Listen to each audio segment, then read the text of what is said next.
Hello, good people. Welcome to Literacy and Lattes. It is a late night Literacy and Lattes. I promise you, I was trying to get here sooner than later, but here we are. So, because it's late, I'm going to jump straight into what we are discussing today.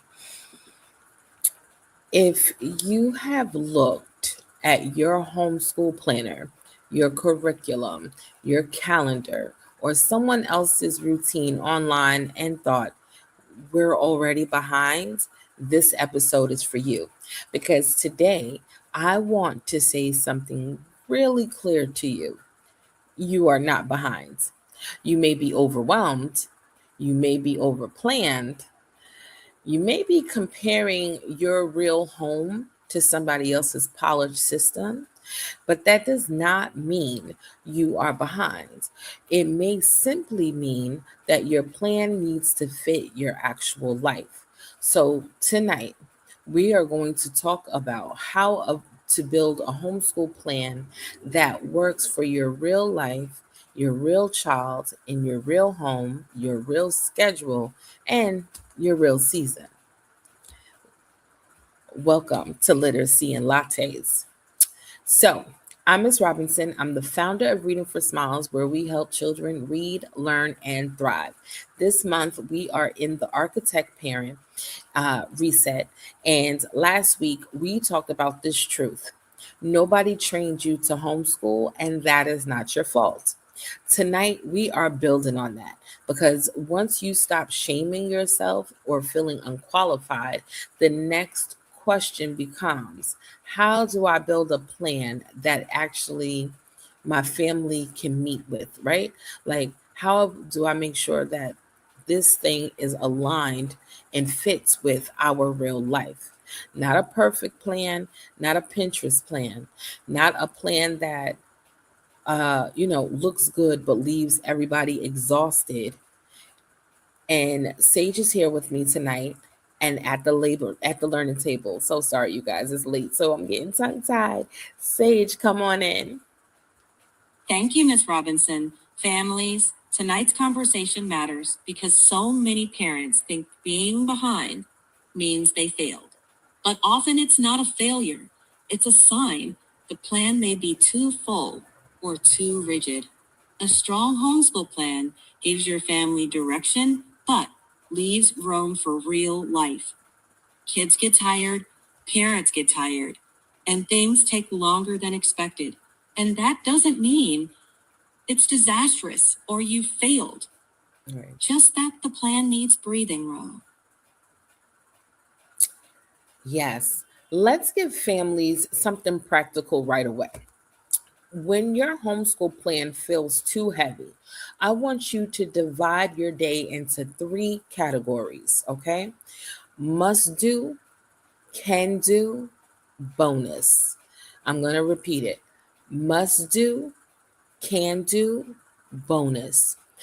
In the must do part, this is your list that truly needs your attention. That may be reading, math, writing, or one more important project, right? Your can do list. In this list, this is what would be helpful if you have the time and energy to do it. That little shift can save you so much time. Your last one is the bonus list.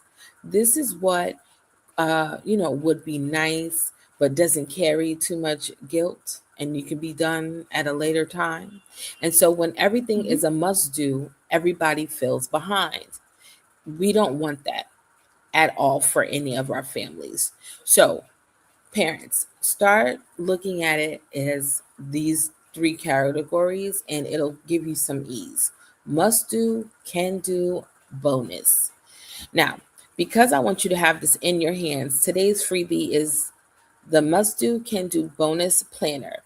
It is going to be inside the Offer as Homeschool Studio in our Literacy and Lattes tab.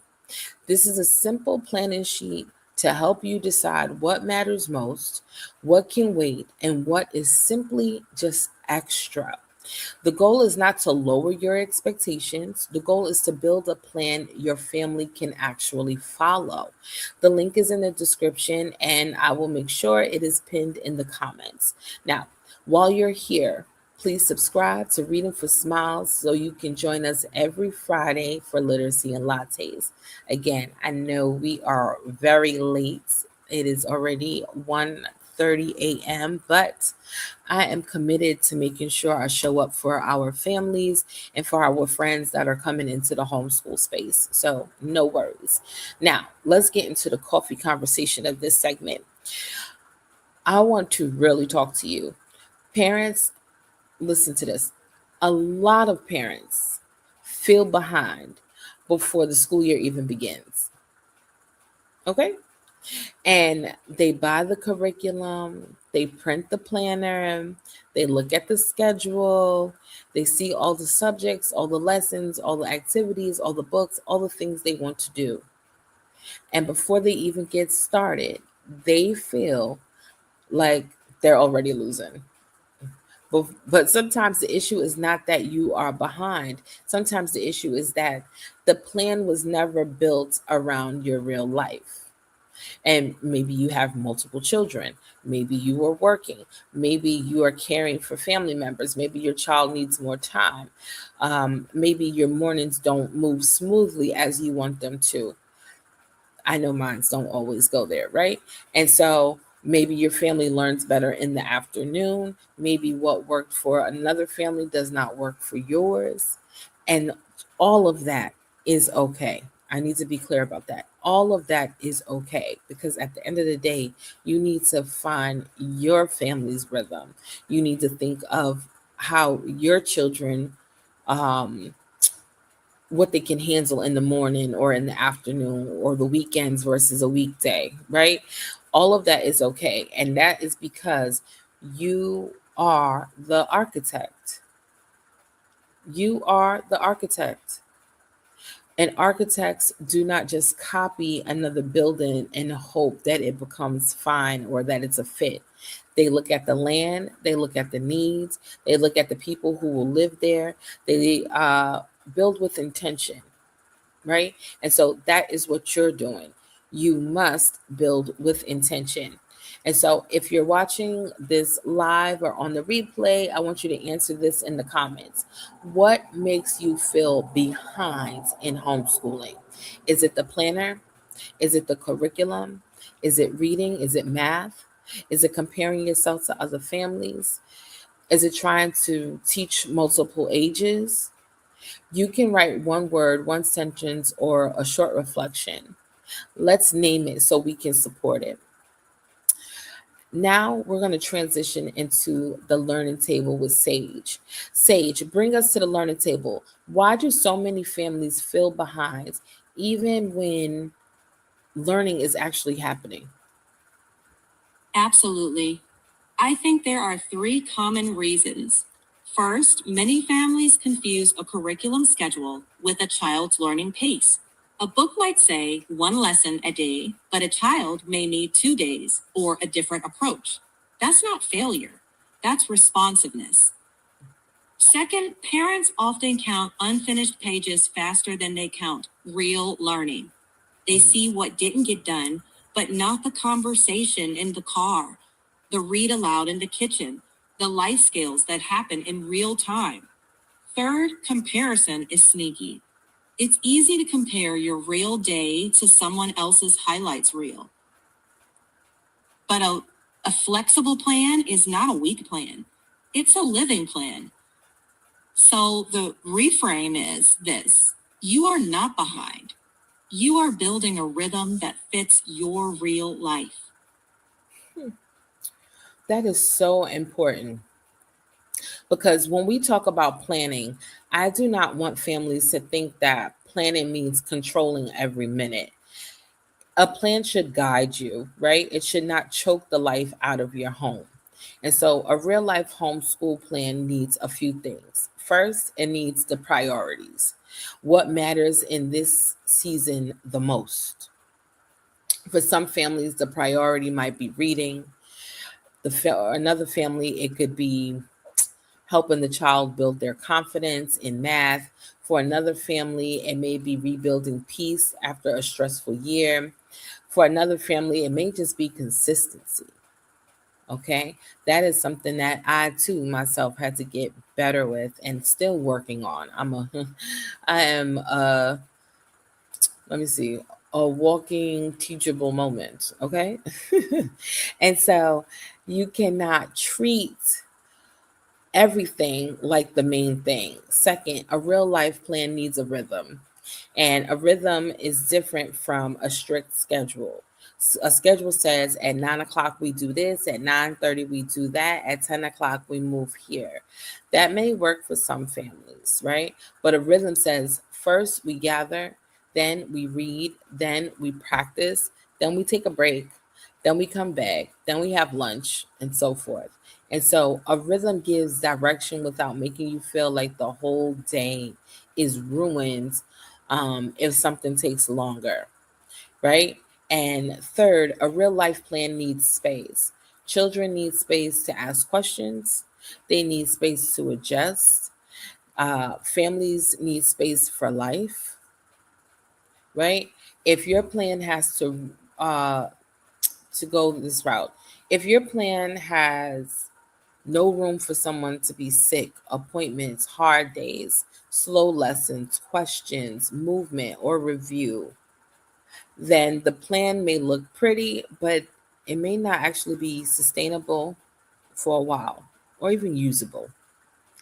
And so, fourth, a real life plan needs reflection. At the end of the day or the week, ask what worked, what was too much, what do we need to change. This is not failure, this is wisdom. And so, that is how architects work. They review the plan, they adjust the plan, and then they keep building. Um, Sage, go ahead and ask me a question. I know you had a question for me tonight.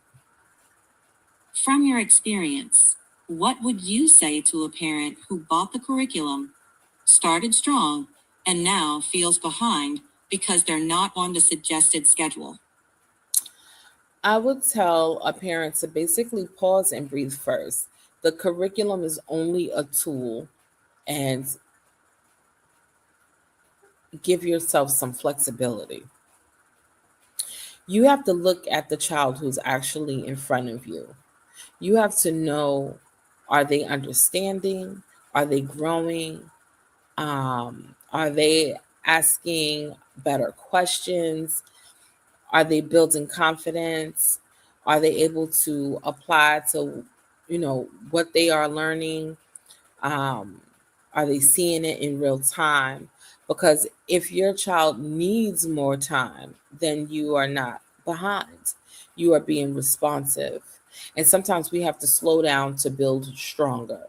And so I would rather a child truly understand something than rush them through 10 lessons and carry the confusion the whole way. So I would tell that parent, use the curriculum, but do not let the curriculum use you. You are still the architect. And that is huh, so necessary to understand because no child is exactly the same. And this is also where differentiation can come in, especially if you have, two children of different ages, or if your child grasps information really fast, or if they grasp information through having to do it continuous times. And so there's nothing wrong with that, but you need to have some flexibility within the curriculum you are choosing. Um, Sage, how you feel about that? Absolutely. The curriculum can't know your child. It can't see when they need rest or more time.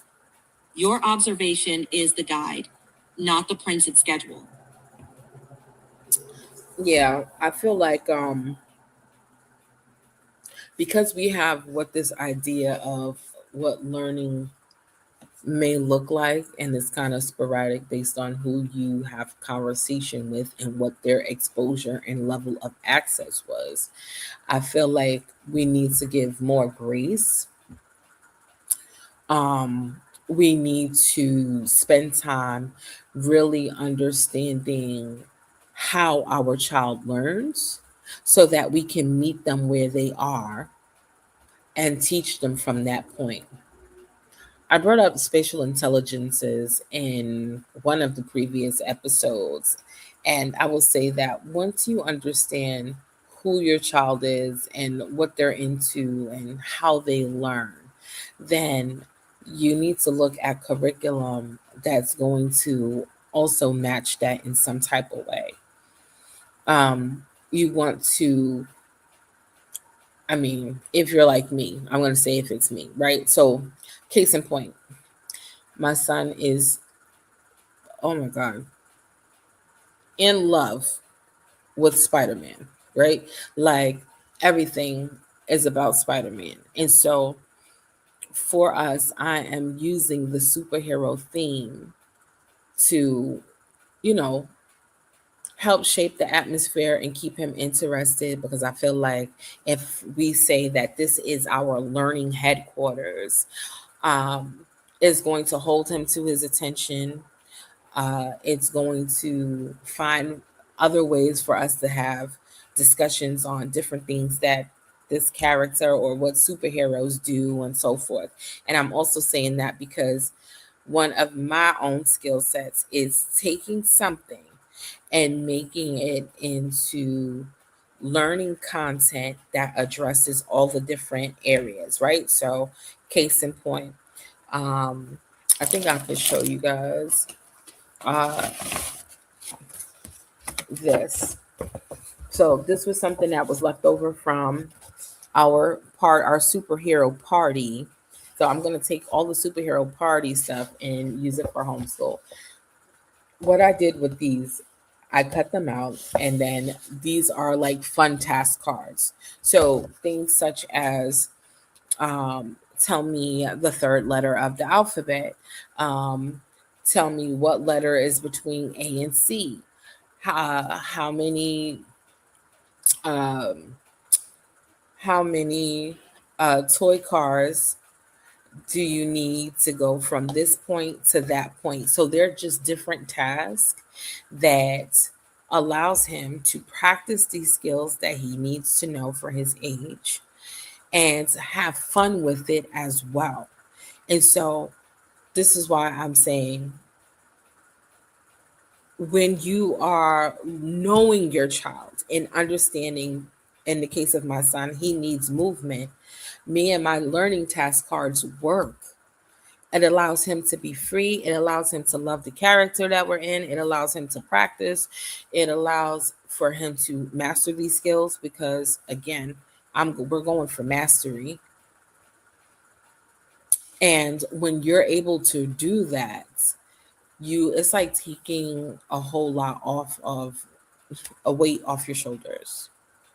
It really is. It really, really is. And you don't have to do anything like do a whole party theme or anything like that. But I'm saying understand who your child is at the end of the day. And now, how do we bring that out to fit your child's learning and to the things that you have going on in your home? The other thing is, I do have an ebook on the website, and I'll probably put the link to that in the description too, about homeschooling while working, because I'm working, right? And so, what does that look like? And that might mean taking out a different block and saying, well, from 8 to 10, we're homeschooling, and that's all we're doing. And from 10 to 12, I'm working, and you're doing independent play, or you're doing something that's online, whatever that thing is. You have, if you need to have permission, I'm gonna give it to you. You have permission to design this thing in a way that makes sense for your home, not my home, not her home, and anybody else's home, not for something that we're seeing in these marvelous Facebook groups, none of that. None of that, because you have to be realistic with yourself. And I always see parents and stuff talking like, well, if you're doing this and you're doing that, when do you schedule time to clean the house or anything like that? Those are things that you are thinking of when you are building out the plan. And if you go back to our video, when we talk about, is the grocery store, a learning space, and it is, then you make your home that learning space in the same way. And so just the other day, I did laundry and my son helped. What was he doing? He was sorting the laundry. For a child that's his age, sorting is a very important math skill, between pre-K and first grade, right? And be able to differentiate what goes where and stuff like that. All thinking things.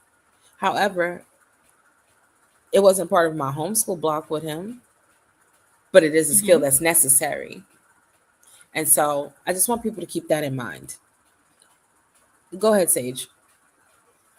That is an important distinction because flexibility isn't lowering standards, it's making them livable. Mm-hmm.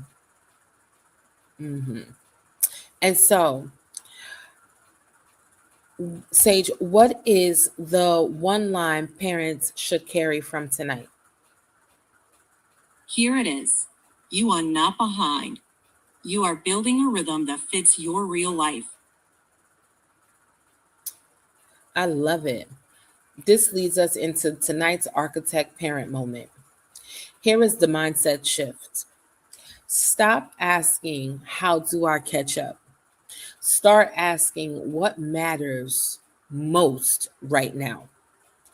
Because how do I catch up can make you feel like you're rushed. It's exhausting. It can make you feel like you have a panic, or, you know, you're trying to squeeze too much into one day or into one time block. Don't do that, because that becomes overwhelming for you and for them. Um, what matters most should be the question we're doing week to week. And so maybe that's building confidence, maybe that's creating a smoother rhythm, because sometimes you got to try. Let me tell you, I done changed my rhythm about 5 times, okay? Especially because with my grandmother being sick and ill and dealing with hospitals and all that stuff, our whole dynamic in the house changed. And then we were also on the road every week, so that changed a lot of things. Um, so you create something that is flexible for your family. Um, you're not behind because you had to change the plan. You are the architect, and architects adjust the plan when the structure really needs it and calls for it. Sage, what is our coffee cup challenge? Pick 3 things you're calling must do right now. Choose one to move to can do, and choose one to let go of as bonus. Then notice how that feels for just 1 week. And what can families do with the children that are ages 3 to 8? Keep it light and short. Pick one must do per child and keep that time block tiny, like 10 minutes. That consistency builds trust with your kids and with yourself. It's not about covering everything, it's about starting where you are. Mm-hmm. And if for the families who have children from 9 to 12, what's their coffee cup challenge? Same challenge, slightly bigger block. One must do each day, ideally 15 minutes or so, then stop. If it goes longer, great, but the win is one focused step, not the whole mountain. Okay, I like that. I like that. And so, families, here is your next step. First, download the Must Do Can Do bonus planner inside the Offer as Homeschool Studio. Second, join this week's discussion thread, What Makes You Feel Behind? You can share one area where you feel overwhelmed, unsure, or, some pressure. And third, subscribe to Reading for Smiles on YouTube so you can just join us and be notified when we go live. We will be here again next Friday for My Child Can Read but Doesn't Understand. So what now? That conversation is going to be important because sometimes children can say the words on the page, but they really don't know or are making meaning of what they read.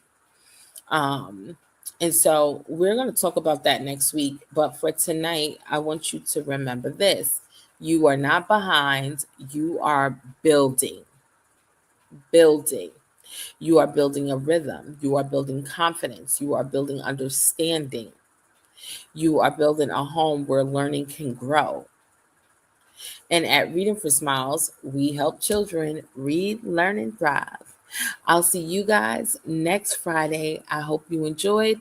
And again, leave me some feedback and comments down below. Have a good one. Bye.